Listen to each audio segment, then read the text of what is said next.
Seja bem-vindo, seja bem-vinda ao DRN Audiolivros. Se você curte aí histórias de alta fantasia e outros tipos de livros, siga a gente aí, que sempre estamos produzindo bastante coisa. Deixe suas dicas para leituras futuras, mesmo que eu não traga imediatamente, em alguma hora eu vou trazer. Se tem alguma dica de melhoria também, deixe nos comentários que a gente sempre tenta te seguir. E que 2023 seja um ano melhor para todos nós. Não esqueça de curtir, deixar o like para dar uma força pra gente no canal também aí. E vamos mergulhar nas nossas aventuras. 12. Massacrar os acécalas de Ares ao sair da pousada provou ser mais divertido do que Kratos havia imaginado. Quando Zeus lhe deu o poder do relâmpago, aparentemente, ele também recarregou o seu reservatório mágico geral. A cólera de Poseidon estalava mais mortal do que nunca, e o olhar da Medusa transformou dúzias e dúzias de monstros em pedras, e o relâmpago de Zeus despedaçava uma multidão de monstros petrificados de uma forma muito satisfatória. O melhor de tudo, a inundação de magia poderosa que saía da palma de sua mão quando ele usava o raio curava suas feridas. Alongar-se e girar não causava o menor desconforto nas suas costas, onde o toque do fogo de Ares o havia ferido tão dolorosamente. Depois de alguns arremessos do raio, os acécalas de Ares fugiram, dando a Kratos a chance de se banhar em uma fonte e limpar um pouco do sangue do ciclope de seu corpo. Quando ele terminou suas abluções, teve certeza de que poderia triunfar sobre o pior que Ares tinha para oferecer. Kratos encontrou uma sequência que era particularmente eficaz. Ele saltava no meio da multidão de monstros e usava a cólera de Poseidon. Em seguida, sacava a cabeça de Górgona e transformava todos em pedra, porque estariam muito atordoados com a cólera de Poseidon para evitar seus olhos de serpente. Então Kratos se movia no meio do outro pelotão de legionários mortos-vivos, disparava um raio para o local de onde viera, e, enquanto os monstros petrificados choviam em pedaços, mais uma vez disparava a cólera de Poseidon contra a carne fresca em torno dele. Ele se tornou perito o suficiente em empunhar o olhar da Medusa, de modo que podia petrificar arpias em seu mergulho de ataque enquanto passavam, transformando-as no equivalente a pedras afiadas de catapultas que poderiam cortar uma meia dúzia de mortos-vivos com um só golpe. E descobriu que a armadura de bronze dos legionários mortos-vivos tinha uma propriedade interessante quando fulminadas com o relâmpago de Zeus. Se outro morto-vivo com uma vestimenta semelhante estivesse perto o suficiente, o raio iria arquear de monstro a monstro, detonando-os em uma sucessão rápida, como castanhas atiradas em uma fogueira. Kratos ficou apreciando sua obra quando o estalido de cascos contra os paralelepípedos alertou para a aproximação dos centauros. Ele virou-se, pensando que iria enfrentar apenas um. Um rebanho de criaturas, metade cavalo, metade homem, trotou na praça e rapidamente investiu contra ele.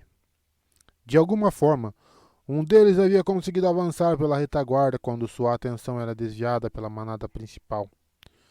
Poderosas mãos levantaram-no do chão e seguraram-no no alto. Ele olhou para o céu e se esforçou para sacar uma arma, qualquer arma. Em um instante, Kratos percebeu que era incapaz de lutar desse modo. Ele jogou os pés para o alto e rolou para trás, libertando-se do aperto do centauro.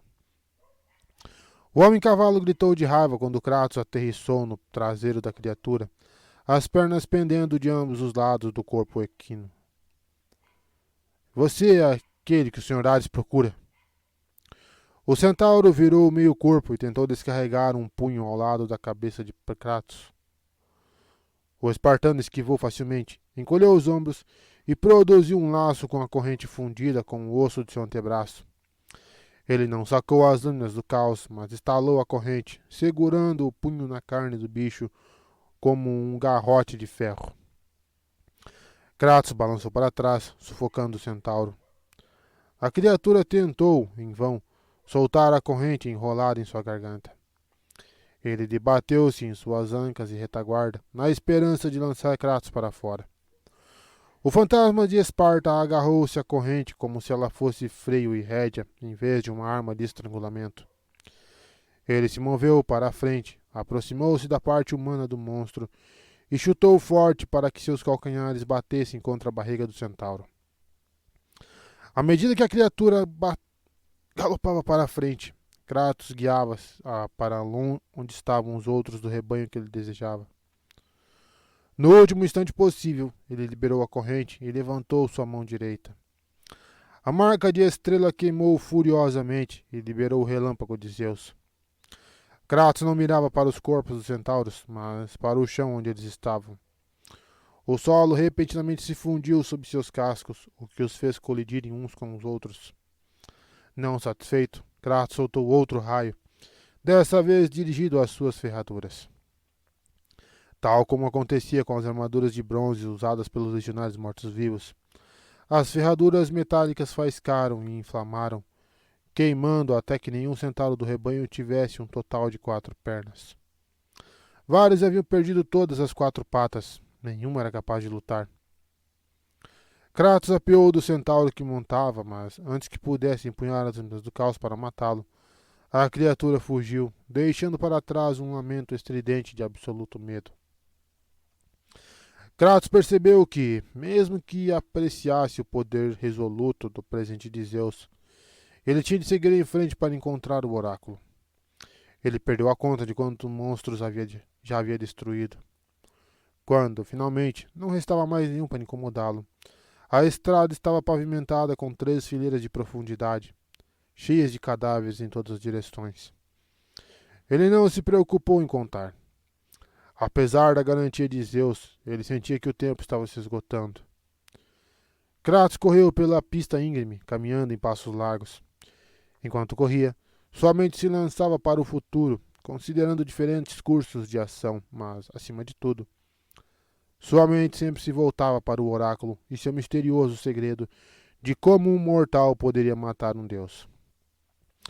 Ele estava tão absorto em seus pensamentos que, ao fazer uma curva, deu de cara com um legionário morto-vivo. Eles colidiram. Kratos foi para trás e o guerreiro esqueleto de armadura caiu no solo. O barulho de seus ossos contra sua espada e escudo ao cair ecoou pela acrópole. Kratos se recuperou mais rapidamente do que o guerreiro esqueleto, sacou as lâminas do caos e retalhou o crânio do morto-vivo. Kratos riu. Ninguém oferecia resistência ao fantasma de Esparta. E quando viu uma dúzia de legionários descendo o caminho para investigar o ruído, ele riu ainda mais. Esses legionários mortos-vivos estavam bem protegidos com armaduras e impressionantemente bem armados. Órbitas oculares ocas, perturbadoramente maléficas, o encaravam como brasas em uma sala escura, através de capacetes de bronze decorados com penas negras. Eles carregavam escudos cravejados com pregos de metal. Uns poucos brandiam foices, mas a maioria estava armada com espadas. E eles marchavam em uma formação apertada, disciplinada, com mais soldados apinhados às suas costas. E um único raio fê-los em pedaços. A explosão voraz irradiou, zigue-zagueando em seu caminho como um raio do Monte Olimpo. O trio principal de legionários explodiu, assim como a fileira seguinte, e a seguinte, e a seguinte. Kratos pisou cautelosamente sobre os ossos e as partes fumegantes e queimadas dos corpos dos legionários. No caminho havia um capacete de bronze, as penas negras soltando fumaça, assim como o crânio amarrado com correias. Espadas derretidas e capacetes repartidos espalhavam-se ao longo da estrada.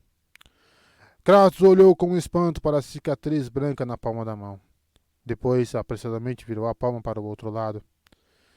Se ele acidentalmente acionasse um relâmpago enquanto olhava para sua própria mão, sua morte poderia ser tão rápida quanto humilhante.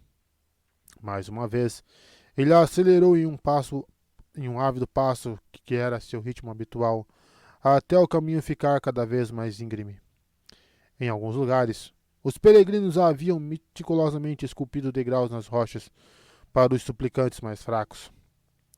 Como se em um sonho, ele já não escalava a Acrópole de Atenas em direção ao Pártenon, mas sim uma estrada montanhosa, cheia de vento a milhares de metros no ar. Tornou-se ainda mais difícil respirar e suas pernas, aquelas pernas incansáveis que andaram 80 quilômetros em um dia, começaram a doer pelo esforço.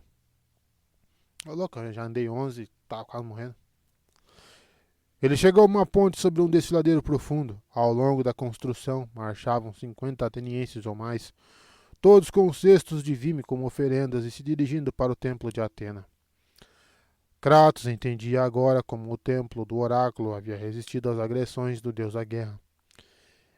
Ele não estava no Párthenon, mas no cume de um caminho oculto magicamente, que poderia ser visto e trilhado apenas pelos fiéis.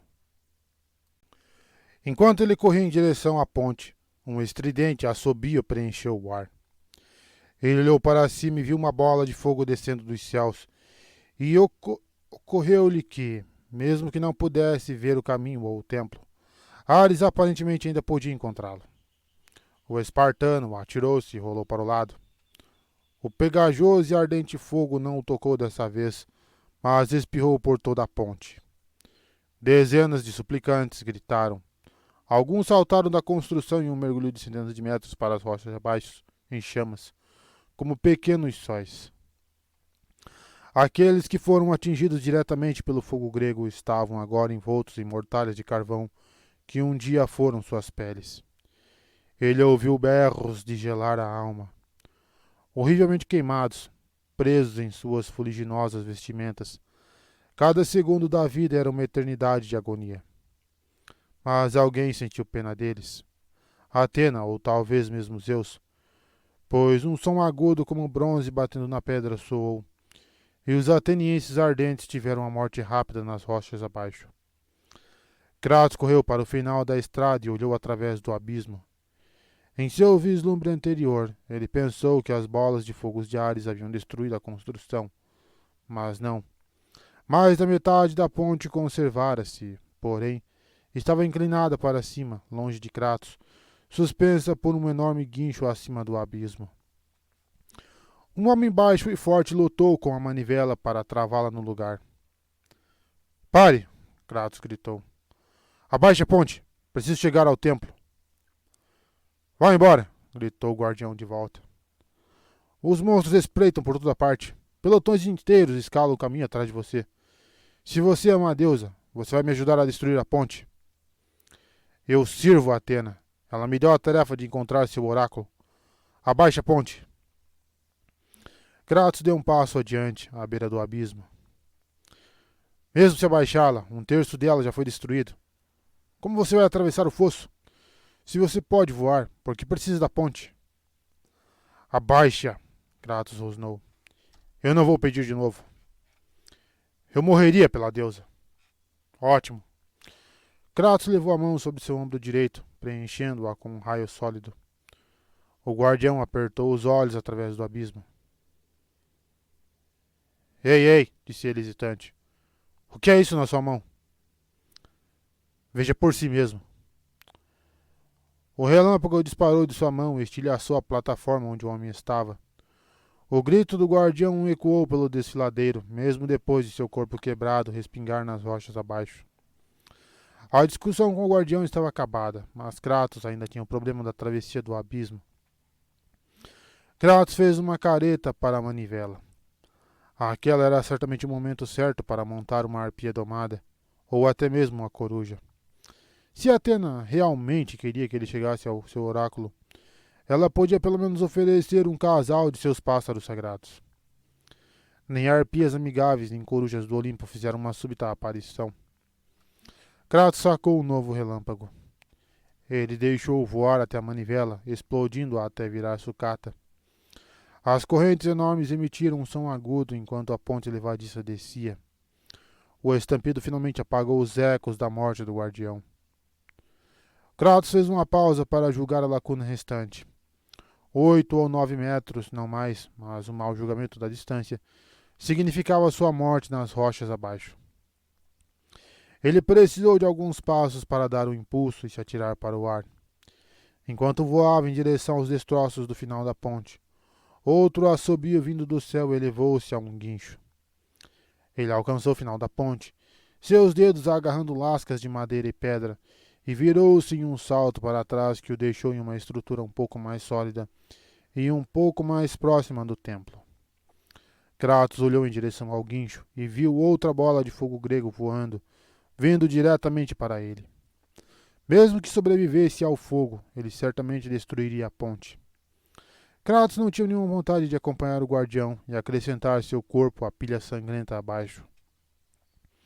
Agindo instintivamente em vez de decidir-se conscientemente, ele soltou outro relâmpago de sua mão, cortando a noite para chocar-se com a bola de fogo.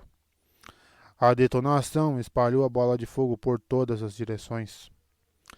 Kratos virou para evitar que pedaços de piche escaldante chovessem sobre ele. A última coisa de que precisava eram mais cicatrizes em seu rosto.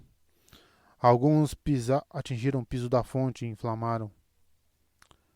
Ele saltou para o outro lado, correndo para superar a velocidade das chamas. Mas antes que ele pudesse chegar à segurança das pedras, ele sentiu a estrutura vacilar sob seu peso, tremer e, por fim, desmoronar. Kratos escalou as pranchas ardentes como se fossem uma escada, mal atingindo o caminho rochoso antes da ponte despedaçar-se e cair no abismo. Kratos olhou de volta para a abertura rochosa por um breve momento. Pelo menos o guardião devia estar sorrindo do Hades. Nenhum monstro atravessaria aquele precipício, a menos que pudesse voar. Ele virou-se e seguiu em frente. O caminho íngreme tornou-se uma escadaria que levava direto para o topo da montanha. Na cúpula, erguia-se uma estrutura vasta de muitos níveis e 3 ou 4 vezes o tamanho do Párteno abaixo, e 10 vezes a sua altura, toda construída com um elegante mármore e folheada com o mais puro ouro. Enquanto subia os degraus, os sons da batalha vieram de cima. Ele se endireitou e empunhou suas lâminas que assobiaram e deixaram uma trilha de faíscas. Kratos empregou os passos em direção ao templo rápida e silenciosamente, movendo-se tão furtivamente quanto podia, até encontrar a fonte do barulho de espada contra espada. Uma grande área devocional no centro do templo estava suja com sangue fresco. 2 soldados cambalearam de trás da estátua de Atena que se erguia sobre o outro lado da câmara, tentando desesperadamente refrear os ataques de 5 ou 6 mortos-vivos da infantaria pesada. Kratos assentiu consigo mesmo. É claro. Tão logo o deus da guerra localizou o templo, suas imundas desovas do Hades começaram a aparecer, mesmo ali no santuário mais sagrado da deusa. Ele caminhou suavemente através da área aberta e cortou as pernas de 4 mortos-vivos, antes das criaturas perceberem sua presença. Alguns golpes rápidos liquidaram os outros. Um soldado estava ferido, vertendo a última gota de sua vida no chão imaculado da deusa. O outro ateniense acenou a Kratos sombriamente em agradecimento. Em seguida, soltou um grito de guerra e investiu para trás da estátua de Atena. Sua cabeça rolou um instante depois. Kratos, relutante, admitiu para si mesmo que talvez nem todos os atenienses fossem covardes. O monstro que havia acabado de enviar o valente soldado para o Hades circundou a estátua e veio a ele. Outro legionário morto-vivo, mas esse se elevava mais alto que um minotauro. Estava vestido com uma armadura impenetrável e ambos os seus braços terminavam em uma foice mortal no lugar das mãos. Os fogos venenosos de suas órbitas oculares vazias fixaram Kratos como se lançasse um desafio silencioso. O monstro horrível atacou com uma velocidade que pegou Kratos de surpresa. Mal desviando das lâminas perniciosamente afiadas, Kratos adiantou-se e chegou ao centro do templo, onde ele poderia lutar desimpedido. A criatura avançou sobre ele e perdeu uma perna. Quando ela caiu, Kratos desferiu um segundo golpe, que arrancou as 2 mãos do legionário. As foices mortais retiniram no chão. Kratos olhou para o monstro que se contorcia. Então golpeou com sua espada uma última vez. A cabeça rolou para além das foices. Mesmo com todo o seu aspecto feroz, o legionário provou não ser um grande adversário. "Ajude-me!" veio um grito de trás da estátua. "Ao meu lado se ama Atena." Um terceiro soldado ateniense lutava sozinho contra um par de legionários, batalhando, ainda que enfraquecido por conta de uma dúzia de cortes, alguns profundos e pelo menos um provavelmente mortal. Kratos acrescentou seu braço forte à luta. Atenienses valentes eram raros o suficiente para ele sentir que deveria contribuir para a sobrevivência desse. Ele afastou os legionários e viu porque os soldados atenienses estavam lutando atrás da estátua. Havia uma porta escondida que fora quebrada em cacos, abrindo um corredor estreito que levava, Kratos supôs, para os aposentos do oráculo. Esses legionários não eram um desafio maior do que fora seu irmão maior. Kratos teceu uma cortina de morte sobre eles, avançando para a matança, e o mundo explodiu ao seu redor. Uma bola de fogo estourou no telhado do templo e queimou o que havia em seu caminho, abrindo um buraco na estrutura. Um bocado grande do fogo grego caiu inteiramente no ateniense e matou-o instantaneamente. Os mortos-vivos com os quais esse espírito valente duelava também voltaram ao Hades em um instante de combustão. Mesmo que os legionários que Kratos combatia pereceram, quando uma bola do tamanho de um punho de fogo espirrou em cima de seus capacetes e queimou, até que nada se mantivesse acima dos ombros ossudos. Fora uma poça de bronze fundido. A armadura que Kratos havia roubado de suas vítimas também chamejava com dezenas de gotículas de fogo. Um rápido floreio das lâminas do caos cortou suas ligações improvisadas, e a armadura caiu no chão, onde foi rapidamente consumida. Kratos nem sequer olhou para trás. Ele passou por cima do cadáver do ateniense que ardia em chamas e entrou no corredor estreito. Eu sou o Kratos de Esparta, ele chamou. A deusa me comanda a falar com seu oráculo. A mulher espectral que veio a ele em Atenas agora apareceu em carne e osso, e sua beleza roubou-lhe a voz. As tiras translúcidas de seda verde que ela usava como saia iludiam, movendo-se para esconder e ao mesmo tempo revelar suas pernas, coxas e quadris. Envolto em torno de seu corpete, o pano diáfano se agarrava com velocidade estática a cada uma das suas curvas delicadas. Você veio, o oráculo sussurrou. Sua voz o acalmava e excitava ao mesmo tempo. Eu tinha começado a duvidar que você o faria. O templo não é seguro, disse ele. Os seguidores obscuros de Ares caçam aqui dentro. O oráculo fechou os olhos e seus seios pesados se elevaram e desceram com um suspiro profundo e melancólico. Meus outros defensores sucumbiram. Que suas almas encontrem nada além de alegria ao se juntarem a seus amados nos campos elíseos. O espartano pensou que isso era improvável, mas segurou sua língua. Só você perdura, Kratos. Seus olhos, como piscinas de luar, fixavam-se em Kratos e por um momento o espartano não se lembrava sequer de que havia uma batalha em torno dele. Você é tudo o que eu tenho agora. Ele se sacudiu para voltar à realidade. E eu sou tudo o que você precisa. Apresse-se. Ele olhou ao redor da pequena sala onde o oráculo vivia. Apenas uma cama e alguns objetos pessoais. Ela levava uma vida pouco sofisticada, inocente, livre de vaidade ou malícia. Mas a câmara em si era um pesadelo tático. Se os asséculos de Ares chegassem a essa sala, o teto baixo e as paredes próximas impediriam o uso das lâminas do caos, e desencadear qualquer magia poderosa dos deuses em tal área poderia ser suicídio. Pior, o corredor que levava ao templo era a única saída da sala. Uma força suficiente na porta os deixaria abertos a qualquer investida, como moscas em uma garrafa. Devemos conversar, você e eu, o oráculo disse, indicando um banquinho de 3 pernas ao lado de sua cama. Sente-se e eu vou lhe dizer o que você precisa saber. Por que Atena não me disse tudo o que eu preciso saber para matar Ares? O oráculo fez um movimento de desprezo para silenciá-lo e disse: Eu vou revelar o que eu vi. Às vezes, minha visão é precisa. Outras, é como se eu estivesse olhando através de um véu. Ou, talvez, seria melhor dizer através de uma mortalha. Uma expressão distante alterou-a de ansiosa para etérea. Kratos viu o poder de seu talento, ou seria uma maldição? Revelados a mim são os segredos escondidos aos deuses, o oráculo disse. Por mais que sua sabedoria atinja terras longínquas, há algumas coisas que, mesmo a eles, são privadas.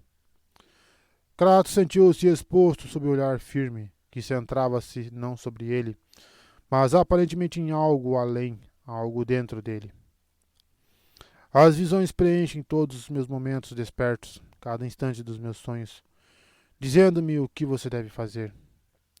Sua voz diminuiu para um pouco mais que um sussurro. Eu sei como matar um deus.